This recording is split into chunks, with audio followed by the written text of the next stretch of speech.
மக்கள் வாழுகின்ற பங்களாதேஷையும் பாகிஸ்தானையும் கிட்டத்தட்ட ஒரு 40 கோடிக்கு மேல வாழ்றாங்க. சேர்த்து பார்த்தா இவர்களுடைய நிலைமை எப்படி இருக்குன்னு சொன்னால், அமெரிக்காவில் 658 பேர் இன்டர்நெட்டை பாவிக்கின்ற போது பாகிஸ்தான் பங்களாதேஷிலும் ஒருவர் பாவிக்கிறார். அல்ஹம்துலில்லாஹ், அல்லாஹ் ஃபித்னால இருந்து அந்த சமுதாயத்தை பாதுகாப்பான ஏண்டா பயன்படுத்தினாலும் ஃபித்னாவுக்கு தான் பயன்படுத்துவாங்க. அதுல அடுத்த பிரச்சனை, அதை பயன்படுத்தினாலும் ஃபித்னாவுக்கு பயன்படுத்த நிலைதான் இருக்குது. அமெரிக்காவில் 658 பேர் இன்டர்நெட்டை பயன்படுத்துகிற போது நமது முஸ்லிம் பெருங்குடி மக்கள் வாழ்கின்ற பங்களாதேஷ், பாகிஸ்தான் 2 நாடுகளும் ஒருவர் பயன்படுத்துகிறார். அமெரிக்காவிலே 132 பேர் இன்டர்நெட்டை பயன்படுத்துகிற போது ஆயில் ரிச் நமது அரபு நாடுகளிலே ஒருவர் இன்டர்நெட்டை பயன்படுத்துகிறார். இஸ்ரேலிலே 70க்கும் மேற்பட்டவர்கள் இன்டர்நெட்டை பயன்படுத்துகிறார்கள். இவ்வாறு economy, IT, media, science, technology அனைத்து துறையையும் அவர்கள் ஆதிக்கம் செலுத்திக் கொண்டிருக்கிறார்கள். எதை வைத்து? அறிவை வைத்து. வேற எந்த ஆயுதமும் கிடையாது. அறிவு என்ற ஆயுதத்தை வைத்து அனைத்தையும் அவர்கள் ஆண்டு கொண்டிருக்கிறார்கள் என்பது பெரிய உண்மை. முஸ்லிம் உலகத்தை பொறுத்தவரையில் முஸ்லிம் உலகம் அதனுடைய பிரியாரிட்டிஸை, அதனுடைய முன்னுரிமைகளை மறந்து கடந்த பல தசாப்த காலமாக செயற்பட்டு வருவதன் விளைவை அனுபவித்துக் கொண்டிருக்கிறது. இங்கு நான் ஒரே ஒரு தரவை தொடர்பாக சொல்ல விரும்புகிறேன். கூடிய வருமானம் பெற்ற ஹை இன்கம் முஸ்லிம் கண்ட்ரிஸ் இவை தன்னுடைய ஜிஎன்பியில், மொத்த தேசிய உற்பத்தியில் கல்விக்காக செலவு செய்வது 3.4%. கூடிய வருமானம் பெறும் முஸ்லிம் நாடுகள், இந்த கல்ஃப் கண்ட்ரிஸ், இவை தன்னுடைய ஜிஎன்பியில் கல்விக்காக செய்கின்ற ஒதுக்கீடு 3.4%. இதே நேரத்தில் கூடிய வருமானம் பெறும் முஸ்லிம் அல்லாத நாடுகள் கல்விக்காக தமது ஜிஎன்பியிலே 5.3% ஒதுக்கீடு செய்கின்றன. ஏற்கனவே கல்வியில் முன்னேற்றம் அடைந்த பிறகும், வளர்ச்சி கண்ட பிறகும், அடைய வேண்டிய பல இலக்குகளை அடைந்த பிறகும் அவர்கள் 5.3% ஒதுக்கிறார்கள். இவர்கள் கரை கண்டு விட்டது போல் இன்னும் 3.4% தான் கல்விக்காக ஒதுக்கிறார்கள். மறுபக்கம் பாருங்கள், ராணுவத்துக்காக கூடிய வருமானம் பெறும், அதிக வருமானம் பெறும் முஸ்லிம் நாடுகள் தங்களுடைய ஜிஎன்பியிலே 6.7% ஒதுக்கிறார்கள். என்றால் எத்தனையோ நாடுகளை பிடித்து ஹிலாபத்தை அமைக்க வேண்டும் அல்லவா? அதனால் இதே நேரம் உலகத்தை ஆட்சி செய்து கொண்டிருக்கிற கூடிய வருமானம் பெறும் முஸ்லிம் அல்லாத நாடுகள் ராணுவத்துக்காக 1.7% தான் ஒதுக்கிறார்கள். 1.7% ஒதுக்கி சாதிக்க வேண்டியவைகளை சாதிக்கிறார்கள். இவர்கள் 6.7% ஒதுக்கி தமது அண்டை அயல் இருக்கிற சகோதரர்களை நமது ஊர் பாசையில் சொல்வதாக இருந்தால் வெளிசாக்கி கொண்டிருக்கிறார்கள். நான் நினைக்கிறேன் இந்த ஒப்பீடு எந்த அளவு தூரம் முஸ்லிம் உலகம் கல்விக்கு இன்னும் உரிய முக்கியத்துவத்தை வழங்க தவறி இருக்கிறது என்பதை காட்டுகிறது. சுகாதாரத்துறைக்கு கூடிய வருமானம் பெறும், அதிக வருமானம் பெறும் முஸ்லிம் நாடுகள் தன்னுடைய ஜிடிபியில் 1.5% ஒதுக்குகின்றன. 1.5%. சுகாதாரத்துக்கு 1.5%, எஜுகேஷனுக்கு 3.4%. ஆனா மிலிட்டரிக்கு 6.7% என்றால் மிகவும் சக்தி வாய்ந்த நாடுகள் முஸ்லிம் நாடுகள். எனவே அதை தொடர்ந்தும் சக்தியோடு பலமாக வைத்துக் கொள்வதற்கு அப்படி செலவிடுகிறார்கள்.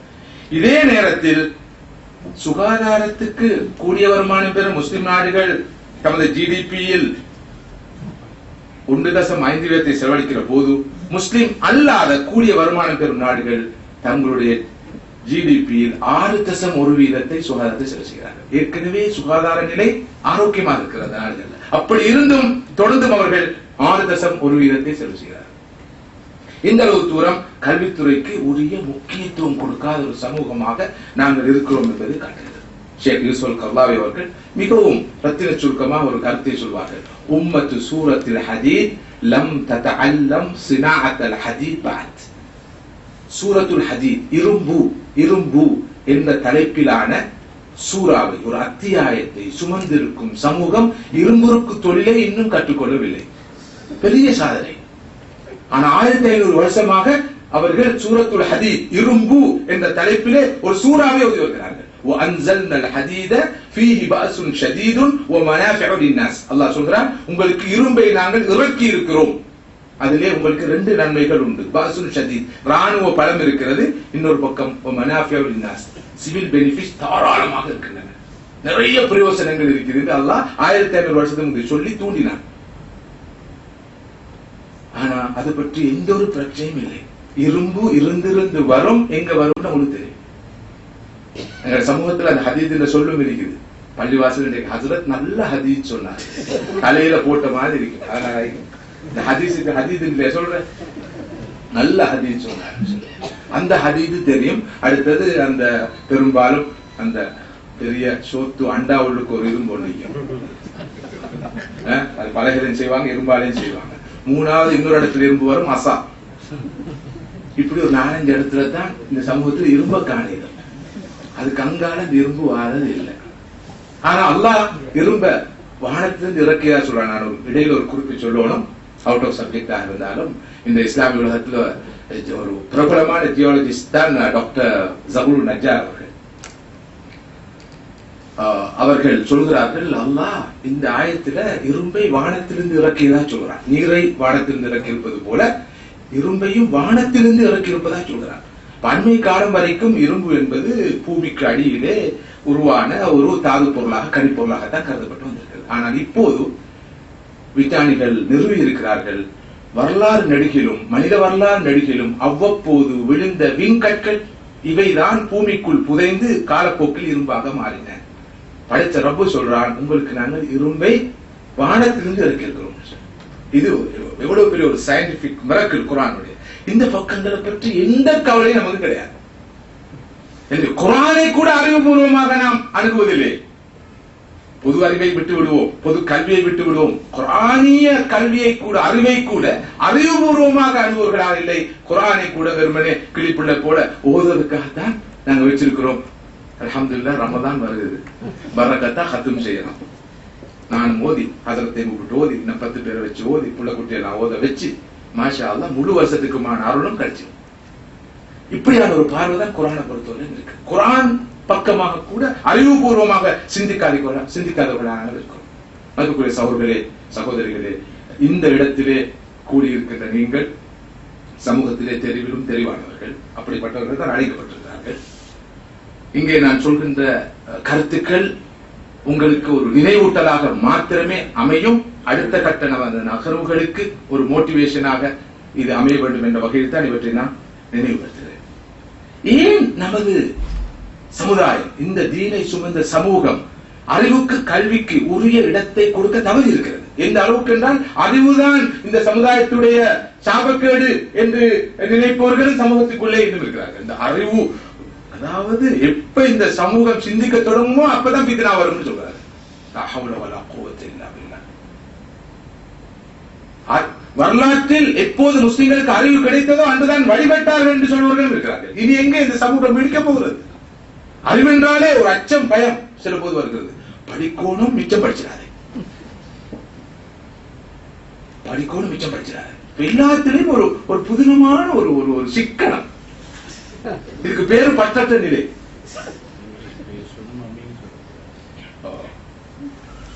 அதை நான் திரும்ப சொல்ல விரும்பல. மதிப்புக்குரிய சகோதரர்களே, இஸ்லாத்துடைய பார்வையில் டாப் பிரையாரிட்டி அறிவு. ஆதம் அலைஹிஸ்ஸலாத்து வஸ்ஸலாம் அவர்களை படைத்த அல்லாஹ் முதலாவது அவர்களுக்கு என்ன கொடுத்தார்? முதலாவதாக கொடுத்தது, முதன்மைப்படுத்தி, முன்னுரிமைப்படுத்தி முதலாவது கொடுத்தது அறிவை. வஅல்லம ஆதம அல் அஸ்மா குல்லஹா. தாவர உலகம், மிருக உலகம், மனித உலகத்தில் இருக்கிற எல்லா பேர்களையும் படித்து கொடுத்தான், கற்றுக் கொடுத்தான். வேறு பாசை சொல்வதாக இருந்தால், ஜியோகிராபியுடைய பேசிக் பிரின்சிபல்ஸ், ஜியாலஜியுடைய பேசிக் பிரின்சிபல்ஸ், எஸ்ட்ரோனமியுடைய, ஓசனாலஜியுடைய, மெடிசினுடைய எல்லா கடைகளுடைய அடிப்படைகளை அல்லாஹ் கற்றுக் கொடுத்தான், சொல்லிக் கொடுத்தான். இதுதான் பேசிக். ஆதம் அலைஹிஸ்ஸலாத்து வஸ்ஸலாம் அவர்கள் ஆரம்பித்து வைத்த அறிவு பணிதான் இந்த உலகத்திலே இந்த அளவு வியாபித்து இந்த மிலேனியத்திலே இப்படி மிகப்பெரிய அபார சாதனைகளாக நாம் பார்த்துக் கொண்டிருக்கோம். யார் ஆரம்பித்து வச்சவர்? ஆதம் அலைஹிஸ்ஸலாத்து வஸ்ஸலாம் அவர்கள். அல்லாஹ் ஆதம் அலைஹிஸ்ஸலாத்து வஸலாம் கொடுத்த அறிவை எப்படி நாங்கள் பாகுபடுத்தி பார்க்க? இது என்ன அறிவு? உலக அறிவா, மார்க்க அறிவா? வஅல்லம ஆதம அல்-அஸ்மாஅ குல்லஹா. இல்ல, the totality of education. இந்த பார்வை தேவைப்படுகிறது. முழு மொத்தமாக அறிவை பார்ப்பது. அல்-இல்மு நாஃபி, பிரயோஜனமான அறிவு. அல்லாஹும்ம இன்னி அஸ்அலுக இல்மன் நாஃபிஅ, அல்லாஹும்ம இன்னி அஊது பிக மின் இல்மின் லா யன்ஃபா. பிரயோஜனமான அறிவை தான், பிரயோஜனம் இல்லாத அறிவை தராது. ஆனா மொழிபெயர்க்கிற இப்படி மொழிபெயர்த்து விடுகிறோம். பிரயோஜனமான இல்மை தான், பிரயோஜனம் இல்லாத இல்மை தராது. அது இல்ம், அது இல்ம். அதாவது முபாரக் ஹஸரத் அவர்களும் அகார் முகமதும் படிச்சிருக்கிறது இல்ம். டாக்டர் மலருதீன் படிச்சிருக்கிறது இல்ம் இல்ல, அது எஜுகேஷன் என்ற ஒரு பிழையான பார்வை சமூகத்துக்குள்ளே இருக்கிறது. இது இல்ம், அது இல்ம் இல்ல. மறுமையில மஹ்ஷர்ல அந்த பயங்கரமான நாள் 4 கேள்விகளுக்கு விட சொல்றோம். ஒவ்வொருத்தரும் சொல்லாத வரைக்கும் பாதம் உசும்பாது. அந்த கேள்விக்கு விட சொல்றதுக்கு ஹஜ்ரத் நானும் நௌஃபல் மௌலவி தான் ரெடி ஆகணும். ஏன்னா வான் இல்மி மாதா அமில பி, அவர் பெற்ற இல்மை வைத்து என்ன செய்தான்னு விசாரிக்கப்படும். எனவே டாக்டருக்கு அந்த கேள்வி இல்ல, ப்ரொஃபஸருக்கு இல்ல, மேத்தமெட்டிஷியனுக்கு இல்ல, அக்கவுண்டருக்கு இல்ல, லோயருக்கு இல்ல, உத்தருக்கும் இல்ல. யாருக்குன்னு சொன்னா வான் இல்மி. எல்லாத்தையும் மொழிபெயர்க்கல, அதை மட்டும் மொழிபெயர்க்கல. எல்லா இடத்துலயும் மாற்றம் மௌலவி மாறா. இதோட நிறைய பேர் அவங்களுக்கு நரகத்துக்கு மடியில மௌலவியோட வச்சு கொண்டிருக்கிறார். அம்புட்டா தாக்கிட்டா இவர்தான் சொன்னார். இது இஸ்லாமிய பார்வை அல்ல, இது மார்க்க பார்வை அல்ல, இஸ்லாமிய நோக்கம் அல்ல. இந்த பூமியிலே பிரதிநிதித்துவத்துக்குரிய ஹிலாபத்துக்குரிய முதலாவது தகமையாக அல்லாஹ் கருதினது அறிவு. மனிதன் தன்னுடைய இன்னி ஜாயிலும் ஃபில் அர்தி ஹலீஃபா என்று சொன்ன அல்லாஹ் அந்த ஹிலாபத்துக்கு முதலாவது தகுதி அறிவு, இல்ம். எனவேதான் ஆதமுக்கு அல்லாஹ் முதலாவது அதை கொடுத்தார். அது விளைவு என்ன? ஒளியினால் படைக்கப்பட்ட மலக்குகள் நெருப்பினால் படைக்கப்பட்ட மண்ணினால் படைக்கப்பட்ட ஆதமுக்கு சுஜூத் செய்கிறார்கள். ஃபகஉ லஹு சாஜிதீன்.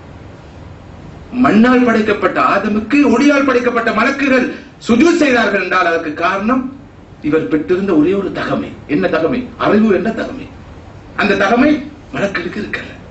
அந்த தகமை எப்போது ஒருவர் இழக்கிறாரோ அவர் ஹலீஃபாவாக இருக்க தகுதியில்லை. எனவேதான் நாங்க ஹலீஃபாவாக இல்லை, ஒரு ஹலீஃபாவாகவும் இல்லை. அந்த கிலாபத்தும் இல்லை, இந்த கிலாபத்தும் இல்லை.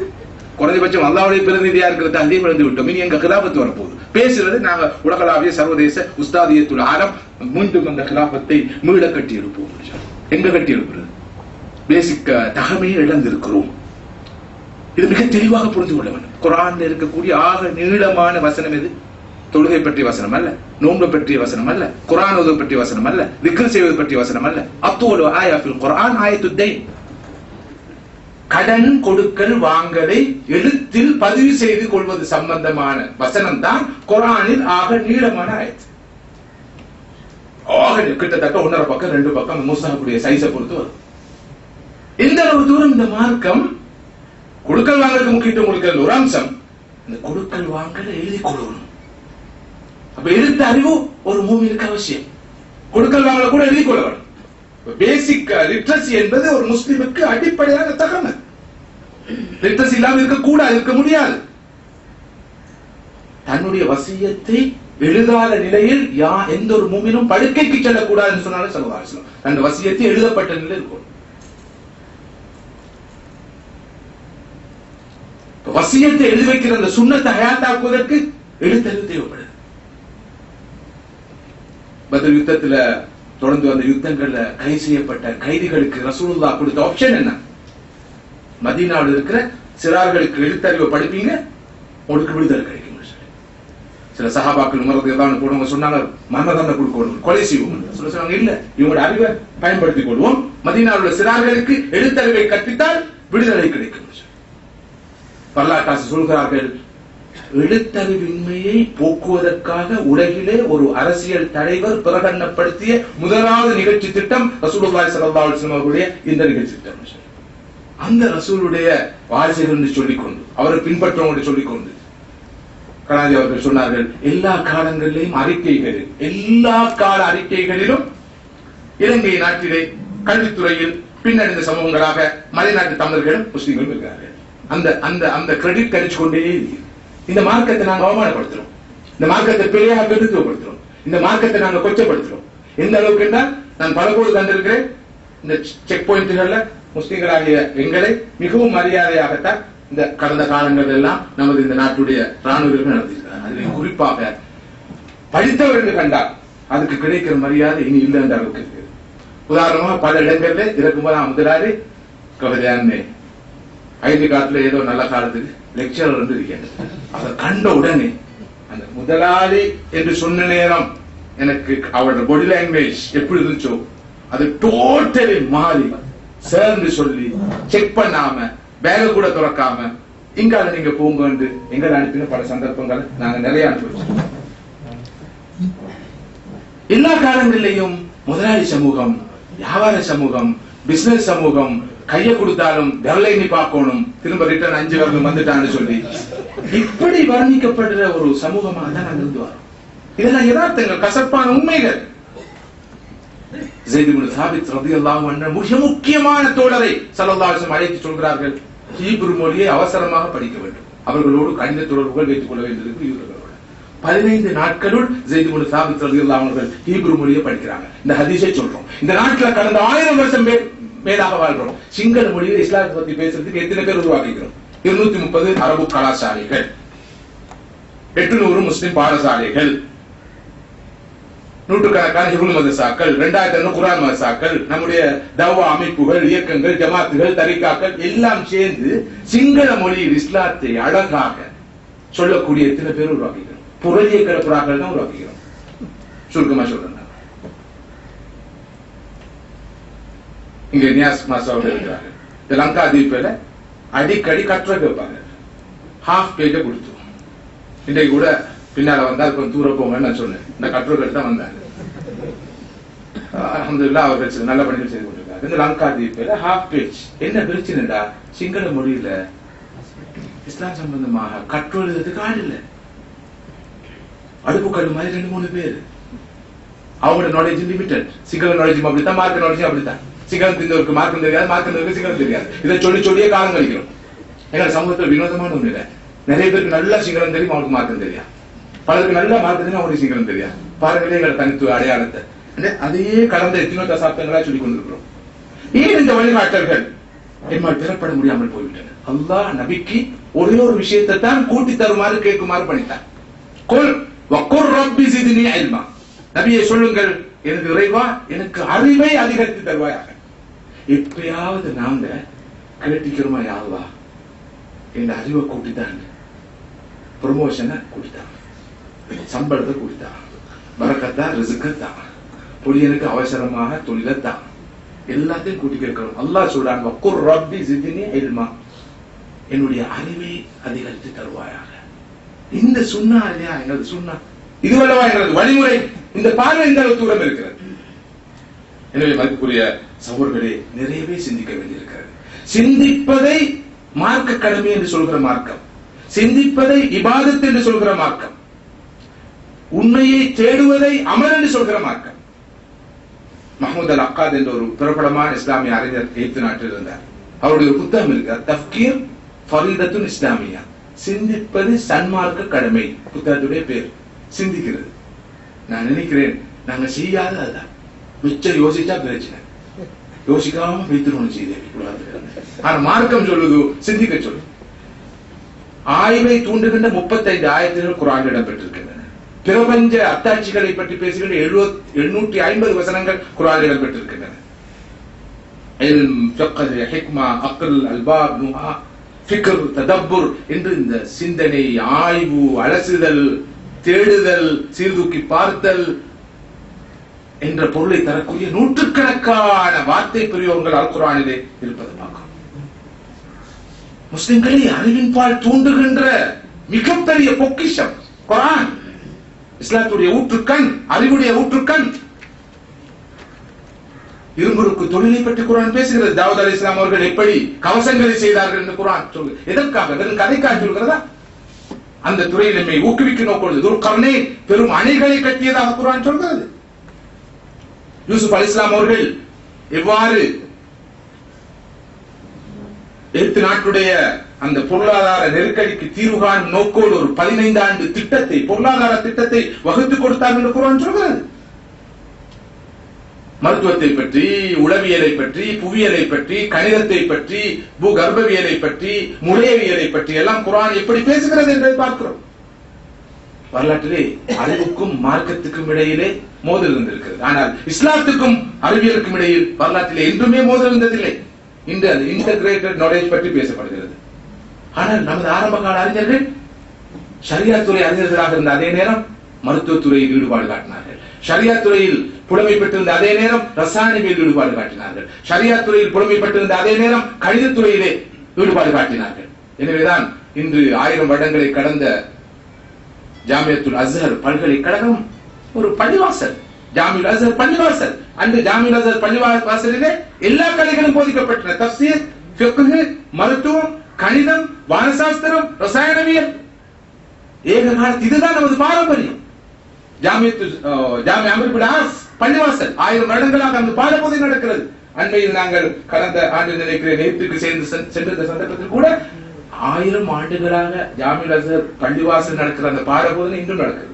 ஜாமியா அம்ர் இப்னு ஆஸ் நடக்கிற பாடபோதை இன்றும் நடக்கிறது. பேராசை நடத்துகிறார்கள். நான் நினைக்கிறேன் நாங்கள் அல் அஸ்ஹர் பள்ளிவாசலை, அல் அஸ்ஹர் பல்கலைக்கழகத்துக்கு போனது போலவே அல் அஸ்ஹர் பள்ளிவாசலுக்கு போன போது அங்கே doctor Hasan Shafi'i, professor doctor Hasan Shafi'i Islamabad சர்வதேச இஸ்லாமிய பல்கலைக்கழகத்தின் உபவேந்தராக இருந்தவர், கெய்ரோ பல்கலைக்கழகத்தின் டீனாக இருந்தவர். அவர் பாடபோதை நடத்தி கொண்டிருக்கிறார். பாடபோதை நடத்தி கொண்டு இதுதான் இஸ்லாமிய பாரம்பரியம். ஆனால் எல்லாத்தையும் பிரிச்சுட்டோம். எல்லா நமது அந்த பாரம்பரியங்களை விட்டு அகன்று விட்டோம். இதுதான் இஸ்லாமிய பாரம்பரியம். இப்னு ருஷ்த், ஃபக்ருத்தீன் ராஸி, அல்-குவாரிஸ்மி, இப்னு நஃபீஸ், இப்னு கல்தூன் போன்றவர்கள் ஏக காலத்தில் ஷரியத் துறை அறிஞர்களாக இருந்தார்கள். அதே நேரத்தில் ஏனைய கலைகளிலும் பொது கலைகளிலும் புலமை பெற்றவர்களாக இருந்திருப்பதை பார்க்கிறோம். வரலாறு இதற்கு சாட்சி சொல்கிறது. இதை பற்றி எல்லாம் விரிவாக பேசக்கூடிய ஒரு சந்தர்ப்பமாக நாம் இதை கருதவில்லை. சில விஷயங்களை உங்களுக்கு தொட்டு காட்டலாம் நினைக்கிறேன். எனவே மதிப்புக்குரிய சகோதரர்களே, இன்றைய இஸ்லாமிய உலகின் பின்னடைவுக்கும் இலங்கை முஸ்லிம் சமூகத்துடைய பின்னடைவுக்குமான மிக முக்கியமான காரணமாக இருப்பது கல்வித்துறையில் காணப்படுகிற பின்னடைவு என்ற இந்த தெளிவான உண்மையை நாம் புரிந்து கொண்டு அதற்கேற்ப நம் அனைவரது நிகழ்ச்சி நிரல்களிலும் நேர சூசிகளிலும் முன்னுரிமை பெறும் அம்சமாக முஸ்லிம் சமூகத்துடைய கல்வி எழுச்சி மாற வேண்டும் என்ற செய்திதான் இன்று உறக்கச் சொல்லப்பட வேண்டும். அதற்கேற்ப ஒரு திட்டம் வகுக்கப்பட வேண்டும் என்று எதிர்பார்க்கப்படுகிறது. நாம் இந்த அமர்வை நடத்தி கொண்டிருக்கிற இந்த மேல் மாகாணத்தை எடுத்துக்கொள்ளுங்கள். இந்த மேல் மாகாணத்திலே 60 முஸ்லிம் பாடசாலைகள் இருக்கின்றன. முஸ்லிம் பாடசாலைகள் மாஷா அல்லாஹ் இந்த நாடு நமக்கு எல்லாம் தந்திருக்கிறது. தாராளமா தந்திருக்கு, தேவைகளையுமா தந்திருக்கு. சில ஸ்கூல்ஸை மூடினாலும் பெருசா ஒன்றும் பிரச்சனை இல்லை. பிரச்சனை இந்த வளங்களை பயன்படுத்தி நாம என்ன சாதித்துக் கொண்டிருக்கிறோம். இந்த மேல் மாகாணத்தில் 60 முஸ்லிம் பாடசாலைகள், கொழும்பு மாவட்டத்தில் 21 முஸ்லிம் பாடசாலைகள், கொழும்பு மாவட்டத்தில் 21 முஸ்லிம் பாடசாலைகள், 23 இன்டர்நேஷனல் முஸ்லிம்கள் நடத்துற இன்டர்நேஷனல் ஸ்கூல்ஸ். அது வேற விஷயம். இந்த 21 ஸ்கூலை விட்டுட்டு 23 இன்டர்நேஷனல் ஸ்கூல்ஸ் வேற நடந்து கொண்டு இருக்குது. அது வேற. இந்த 60 பாடசாலைகள்ல அதுல குறிப்பாக இந்த கொழும்பு மாவட்டத்தில் இருக்கிற இந்த 21 முஸ்லிம் பாடசாலைகள் ஒரு பாடசாலையாவது அல்ஹம்துலில்லாஹ் சந்தோஷமாக திருத்திப்படக்கூடிய நிலையில் இருக்குன்னு சொல்ல முடியுமா? இவ்வளவு அமைப்புகள் இயங்கியும் இவ்வளவு உழைப்புகள் நடந்தும் ஏன் ஒரு முஸ்லிம் பாடசாலை ஸ்கூல எங்களால் உருப்படியா நடத்தலாம் இருக்கிறது, ஒரு உருப்படியா நிலைக்கு கொண்டு வரையலாம் இருக்கிறது. இந்த ஹோல் அதாவது மேல் மாகாணத்திலும் தென் மாகாணத்திலும், அதாவது கொழும்பிலிருந்து ஹம்மாந்தோட்டை வரை சயின்ஸ்ல அட்வான்ஸ் லெவல் படிக்கிறதுக்கு உருப்படியான ஒரு ஸ்கூல் இல்லை. எங்க எங்களோட புத்திஜீவிகள், எங்க எங்களோட துறை சார்ந்தவர்கள், எங்க எங்களோட அரசியல் தலைமைகள், எங்களோட சமூக தலைமைகள் 1000 வருஷத்துக்கு மேலா இந்த நாட்டில் வாழ்ந்து நாங்க பெற்றது என்ன, செஞ்ச சாதனைகள் என்ன, இதற்கு என்ன தீர்வு? நமது அறிக்கையின்படி இந்த 2009ஆம் ஆண்டு சமர்ப்பிக்கப்பட்ட அரசாங்கத்துடைய கல்வி அமைச்சுடைய வேண்டுகோளின் பேரில் ஆய்வுக்குட்படுத்தி சமர்ப்பிக்கப்பட்ட அந்த அறிக்கையின்படி மிக அவசரமாக கொழும்பு தெற்கு பகுதிக்கு கண்டிப்பாக ஆண்களுக்கான ஒரு முஸ்லிம் பாடசாலை தேவை என்று உறுதியாக முடிவாக சொல்லப்பட்டிருக்கிறது. பம்பலப்பிட்டி, வெள்ளவத்த, ஹெலோக்டவுன், கல்கிஸ்ஸ, நுகேகொட, ரத்மலான, மஹரகம, அடுத்தது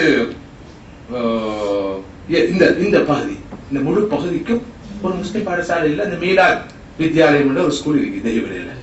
இந்த மீலாத் வித்யாலயம் என்ற ஸ்கூல் 22 பர்ச்சேஸ்ல அமைஞ்சிருக்கு. ஒரே ஒரு பில்டிங் ஒரு 100 சொச்சம் பிள்ளைகள் இருக்கிறாங்க. 2009ஆம் ஆண்டு 98 பிள்ளைகளா, இப்ப இந்த வருஷம் ஒரு நியூ அட்மிஷனுக்கு கூட கொஞ்சம் கூடிக்கலாம். இது முழு பகுதிக்கு இதான் நமது நிலைமை. இந்த பக்கத்தில் இருக்கிற ஹைரியா பாடசாலை, இலங்கை முஸ்லிம்களுக்கு உருவாக்கப்பட்ட ஆரம்ப பாடசாலைகள் ஒரு பாடசாலை, ஹைரியா பாடசாலை, பொம்பளை பிள்ளை படிக்கிற பாடசாலை. படிக்கிறது கிளாஸ் ரூம் இல்ல. பிள்ளைகள் வார பிள்ளைகள் காலை சாப்பாடு எல்லாம் வாங்கி விடுகிறது, அதெல்லாம் வேற செய்தி, அது ஒரு பக்கம். ஆனா ஸ்கூல் கிளாஸ் ரூம்ஸ் இல்ல. இங்க 30 லட்சம் ரூபாய் கேக் செய்யறாங்க கல்யாணத்துக்கு. இதான் சமூகத்தில் உண்மையான இல்லை. எங்களோட முன்னுரிமைகள் எங்க இருக்கு பாருங்க.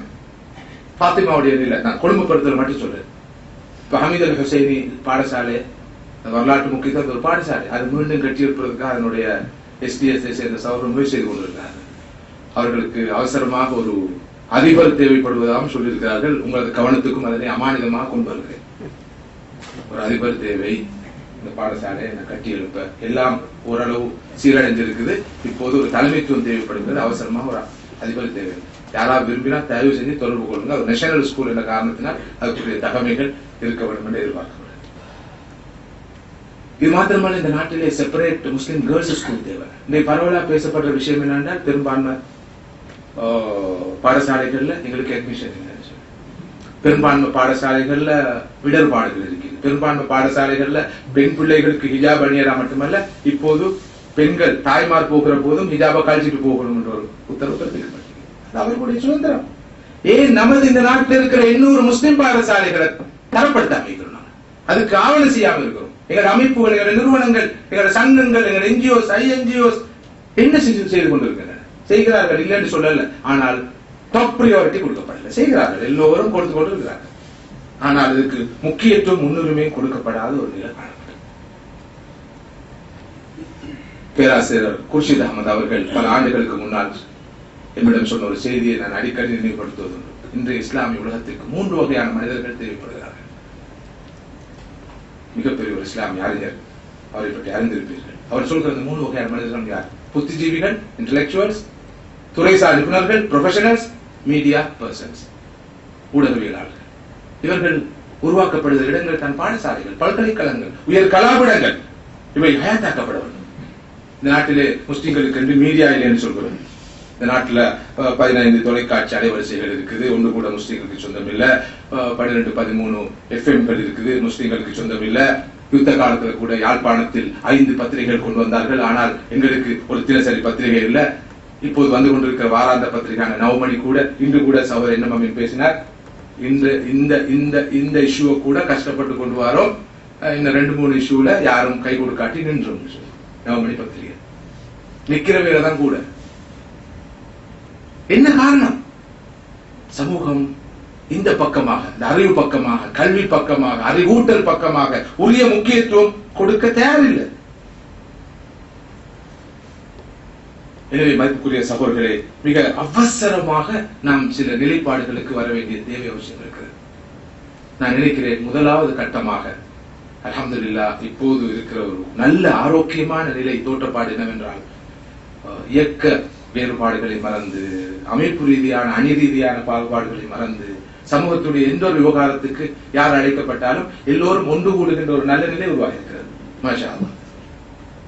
இந்த நாட்டிலே கடந்த 40 வருடங்களாக இந்த அரபு மசாக்களுக்கான ஒரு பொதுவான பாடத்திட்டம் வகுக்கப்பட வேண்டும் என்று முயற்சி மேற்கொள்ளப்பட்டாலும் அது அவ்வளவு தூரம் வெற்றிகரமாக அமையவில்லை. ஆனால் அல்ஹம்துலில்லாஹ் அண்மை காலத்தில் எடுக்கப்பட்ட ஒரு முயற்சியின் விளைவாக இத்திஹாதுல் மதாரிஸ் அரபியா என்ற பெயரிலே அரபு மசாக்களின் ஒன்றியம் ஒன்று உருவாக்கப்பட்டு ஒரு பொது பாடத்திட்டமும் தயாரிக்கப்பட்டு முஸ்லிம் பண்பாட்டாளர்கள் திணைக்களத்தினதும் இலங்கை ஜெமியத் உலமாவினதும் மதரசா பெடரேஷனதும் ஒத்துழைப்போடு அல்ஹம்துலில்லாஹ் இப்போது கொள்கை அளவிலே அந்த பாடத்திட்டத்தை நாடளாவிய ரீதியில் அமுல்படுத்துவதற்கு அனைவரும் அங்கீகாரம் வழங்கியிருக்கிறார்கள். மாத்திரமல்ல, எல்லா மதரசாக்களும் இப்போது ஒரு பெடரேஷன் கீழ் வந்து இயங்க துவங்கி இருக்கின்றன. எல்லா மதரசாக்களுடைய உஸ்தாத்மார்களுக்குமான டீச்சர் ட்ரைனிங் பயிற்சி நடக்குது. எந்த பாகுபாடும் இல்லாமல் எல்லோரும் இருக்கிறார்கள், கலந்து கொள்கிறார்கள். இவ்வளவு நாளும் சேரமாட்டார்கள், ஒரு நாளும் சேரமாட்டார்கள். உதாரணம் கூட ஒரு காலத்தில் சொல்லப்பட்டதாக கேள்விப்பட்டு நான் கவலைப்படுகிறோம். ஒரு தெருவுல 2 நாய் இருந்தா என்ன நடக்கும், ஒரு தெருவுல இன்னும் 2 பேர் இருந்தா என்ன நடக்கும், யாருன்னு சொல்ல மாட்டேன். அது மாதிரி ஒரு தெருவுல 2 ஆளுங்க இருந்தா என்ன நடக்கும், சண்டை தான் நடக்கும் சொல்லப்பட்டார். அந்த அளவுக்கு இல்லை, சந்திக்கவில்லை, சந்திப்பதற்கான சந்தர்ப்பம் உருவாக்கப்படவில்லை, வாய்ப்பு கொடுக்கப்படவில்லை. எனவே தப்பாபிப்பிராயங்கள் இருந்தது. ஆனா சந்திக்கிற போது அந்த நிலைமை மாறி இருக்கிறது. அயல்க ஜமியத்துலமா CCC என்ற பேர்ல கவுன்சில் ஃபார் கோஆர்டினேஷன் கோஆபரேஷன், ஒத்துழைப்புக்கும் ஒருங்கிணைப்புக்குமான அமைப்பு என்ற ஒரு அமைப்பு உருவாக்கியது. அல்ஹம்துலில்லாஹ் எல்லா தரப்பு உலமாக்களும் வந்து பங்களிப்பு செய்கிறார்கள். அதே போல அனாதை இல்லங்களையும் அனாதைகளை பொறுப்பெடுக்கிற நிறுவனங்களையும் இணைத்த ஒரு அமைப்பு, ஒரு ஒன்றியம் உருவாக்கப்படுவதற்கான முன்னெடுப்பு மேற்கொள்ளப்பட்டிருக்கு. நினைக்க அதற்கான எல்லா பூர்வாங்க வேலைகள் நடந்து ஒரு கூட்டம் நடந்து முடிந்திருக்கிறது. 2வது அமர்வை எதிர்பார்த்திருக்கிறோம். இதே போல நமது ஆலோசனை என்னவென்றால், கல்வி பிரச்சனை பற்றி தாராளமா பேசப்பட்டிருக்கு. மாஷா அல்லாஹ், நான் நினைக்கிறேன் நமது கல்வி மாநாடு சகோதரர் பாபா போன்றவர்கள் ஈடுபட்டிருக்கிற அந்த அமைப்பு கடந்த பல தசாப்த காலமா இதற்காக பெருமுயற்சி செய்து வந்திருக்கிறது.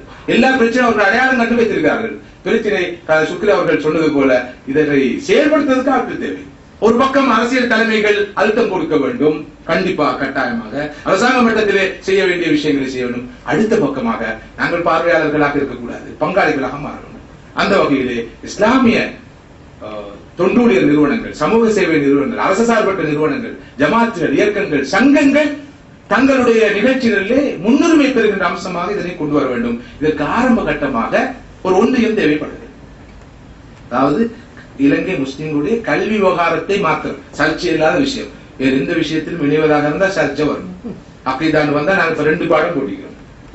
நீங்க விரும்பினா இந்த அக்கீதா கிதாப் படிங்க, விரும்பாட்டி இந்த அக்கீதா ஆப்ஷன் கொடுத்துக்கிறோம். பிரச்சனை தீர்க்கிறது. பிக்ரில கொடுக்கல நினைக்கிறேன், கொடுக்கல முந்தி கொடுக்க வேண்டிய தேவை இருந்துச்சு. இப்ப அல்ஹம்துலில்லாஹ் கொடுக்க தேவையில்லாத நிலம் உருவாக்கி நாளைக்கு இன்ஷா அல்லாஹ் கிட்டத்தட்ட அக்கீதாலும் அப்படி கொடுக்க வேண்டிய தேவை இல்லாத நிலை உருவாக வேண்டும். தற்போதைக்கு ஆப்ஷன் கொடுத்துக்கிறோம். ஆனா கல்வி என்று வார நேரம் அந்த சர்ச்சைகள் எதுவுமே கிடையாது. நாங்கள் எல்லாரும் ஏகோபி கேட்டுக்கொள்றோம், கண்டிப்பாக முக்கியத்துவம் பெற வேண்டிய ஒரு அம்சம். அந்த வகையிலே இந்த நாட்டில் இருக்கிற எல்லா அமைப்புகளும், சமூகத்தில் இருக்கிற புத்திஜீவிகளும் இணைந்து ஒரு பாடியை உருவாக்க வேண்டும், ஏதோ ஒரு பேர்ல. இந்த பாடி உருவாக்கப்படுவதற்கு கூடாக சில விஷயங்களை நாங்கள் சாதிக்கலாம். முதலாவதாக இந்த டுப்ளிகேஷனை தவிர்க்கலாம். நிறைய கூறியது கூறல் மட்டும்தான் குற்றம் சொல்கிறார்கள். செய்வதை செய்தல், திரும்ப திரும்ப செய்தல், ஒன்றையே எல்லோரும் செய்தல், அதுவும் மிகப்பெரிய குற்றம். இன்று அது நடந்து கொண்டிருக்கிறது. காரணம் என்ன? சந்திப்பு கிடையாது, ஒரு கோஆர்டினேஷன் கிடையாது, ஒரு கோஆபரேஷன் கிடையாது. சில திட்டங்களை பலர் அமல்படுத்துகிறார்கள், பல திட்டங்களை எவரும் செயல்படுத்துவதாக தெரியவில்லை. அதுக்கு பிரதானமான காரணம் சந்திப்பு கிடையாது. அதாவது வியாபாரிகளும் கம்பெனிக்காரரும் தான் தமது ஃபார்முலாவை டாப் சீக்ரெட்டா வைத்திருந்தார்கள். இப்போது கவலைக்குரிய நிலை, இஸ்லாமிய அமைப்போடும் தத்தமது ஃபார்முலாவை டாப் சீக்ரெட்டா வைத்துக் கொண்டிருக்கிறாங்க. வியாபாரமா செய்யறோம், இதுல என்னதுக்கு ரகசியம்? சமூகத்துக்காக செய்யறோம். இதுல எந்த ரகசியமும் எந்த சீக்கிரசியும் அவசியம் இல்லை. அதுவும் கல்வி போன்ற ஒரு நிகழ்ச்சி திட்டத்தை பொறுத்து எல்லோரும் சேர்ந்து அதனை அழகாக வளர்க்கலாம். எனவே அனாவசியமான ஒரு பாகுபாடு அல்லது ஒதுங்கி இருக்கிற தன்மை, நான் ஈகோடு சொல்ல விரும்பல, அவசியப்படாதுன்னு நான் நினைக்கிறேன். அடுத்ததாக அவ்வாறு ஒன்று சேர்ந்தால் எமது முன்னுரிமைகளை பற்றி நாம் சிந்திக்கலாம். அழகான முள்ள திட்டங்களை திட்டலாம். குறிப்பாக எல்லோரும் இணைய வேண்டிய அவசியமும் இல்லை, கரைய வேண்டிய தேவையும் இல்லை.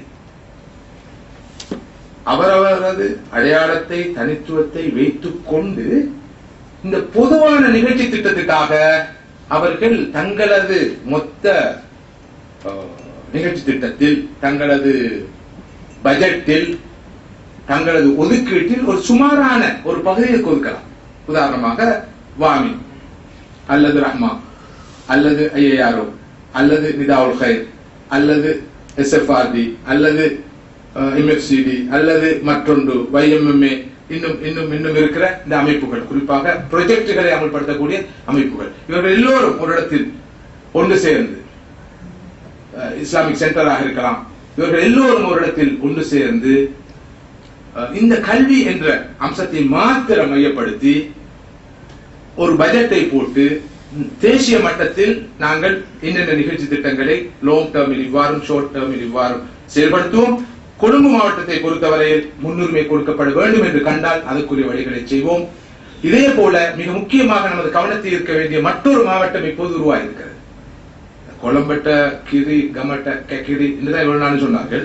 இங்க கொலம்பைக்கு இப்ப கக்கிரி, கமக்கு கிரி என்று மாறி சொல்கிறார்கள். இப்போது மீண்டும் பார்த்தால் முல்லைத்தீவு, யாழ்ப்பாணம், கிளிநொச்சி, மன்னார் இந்த பகுதிகளுக்கு முஸ்லிம்கள் போய் குடியேறுகிறார்கள். நாங்கள் சென்ற வாரம் ஜெமியத்துல் உலமா வினால் ஒரு விசேட கூட்டத்தை ஒழுங்கு செய்திருந்தோம். இந்த மாவட்டத்திலிருந்து உலமாக்களை அழைத்தோம். அங்கு பாடசாலையுடைய நிலை, அங்கு மதரசாக்குடைய நிலை, அங்கு மஸ்ஜிதுடைய நிலை, அங்கு உட்கட்டமைப்புடைய நிலையெல்லாம் நீங்கள் கேள்விப்பட்டால் இரத்த கண்ணீர் வடிப்பீர்கள். அப்படிப்பட்ட பயங்கரமான நிலை இப்போது இந்த மீள்குடியேறிய முஸ்லிம்களை பொறுத்தவரை இருக்கிறது. எனவே அந்த பகுதியையும் இப்ப பார்ப்பதற்கு நாங்கள் நிர்பந்திக்கப்பட்டிருக்கிறோம். இது ஒரு புதிய ஒரு பெரிய பிரச்சனையாக உருவெடுத்திருக்கு என்று சொன்னால் அது பெரியானதல்ல. என்றால் போங்க போங்கன்னு விரட்டுறோம், அங்க போனா அவங்களுக்கு அடிப்படை வாழ்வாதாரத்துக்குரிய எதுவுமே இல்லாத நிலை, மிகவும் நெருக்கடியான நிலையில அவர்கள் இருக்கிறார்கள். அந்த பக்கமும் பார்க்க வேண்டியிருக்கிறது. குறிப்பாக எங்களுக்கு தெரியும், அந்த பகுதியில் வாழ்ந்த முஸ்லிம்கள் கல்விக்கு முக்கியத்துவம் கொடுத்த முஸ்லிம்கள் எல்லா காலங்களிலும். அதனால்தான் அவர்கள் டிஸ்பிளேஸ் ஆன பிறகு கூட கொஞ்சம் தாக்கு பிடித்தார்கள். அந்த நிலையை நாம் உத்தரவாதப்படுத்த கடமைப்பட்டிருக்கிறோம். குறிப்பாக அவர்களுடைய கல்வி தேவைகளை அவசரமாக பூர்த்தி செய்து கொடுக்க வேண்டும். ஏனைய பிரதேசங்களில் நாங்க விரும்பினால் அவங்களுக்கு நாட்டம் இல்லை. ஆனா அந்த மக்கள் அப்படி அல்ல. கல்வியில் தீவிர நாட்டம் கொண்டவர்கள். கொஞ்சம் உதவி செஞ்சா போதும் நிறைய செய்வார்கள். டிஸ்பிளேஸா இருந்து கொண்டே தமது குழந்தைகளை அவர்கள் மரத்தடியில் மரநிலையில் படிப்பித்து பல்கலைக்கழகத்துக்கு அனுப்பிய பெருமைக்குரியவர்கள் தான் இந்த வடமாகாண முஸ்லிம்கள். ஆனால் நமது பாடசாலைகள், இந்த தென் இலங்கையில் இருக்கிற முஸ்லிம் பாடசாலைகள் பார்க்கிறதுக்கு பல்கலைக்கழகமாய் சில ஸ்கூல்கள்.